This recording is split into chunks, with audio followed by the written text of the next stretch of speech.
Hello மக்களே, இன்னைக்கான video என்னன்னு பார்த்தோம்னா த்ரூ அவுட் த வீக், அதாவது 7 days டிஃப்ரெண்டான பிரேக்ஃபாஸ்ட் நான் என்னெல்லாம் சாப்பிட்டேன்னு பார்க்கலாமா. டு ஸ்டார்ட் ஆன் மண்டே கிறிஸ்பியான dosa with onion tomato and மீன் சட்னி. டியூஸ்டே பார்த்தோம்னா போண்டா வடை பருப்பில் செஞ்சது, அவல் பாயசம், வெள்ளை பீன்ஸ் அண்ட் சாம்பார்.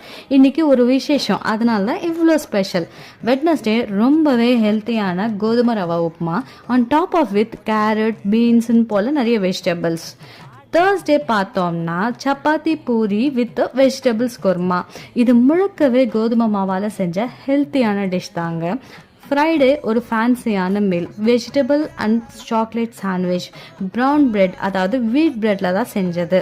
சாட்டர்டே பார்த்தோம்னா மல்டி ஸ்பெஷல், சுட சுட venpongal, idli upma, ground nut and tomato chutney. Sunday பார்த்தோம்னா த வெரி நான்வெஜ் டே, பூ போல பஃப் இட்லிக்கு சிக்கன் அண்ட் மட்டன் சேர்வா. இந்த மாதிரி வீடியோஸ் நிறைய பார்க்கணுமா நம்ம சேனலை மறக்காம சப்ஸ்கிரைப் பண்ணிக்கோங்க.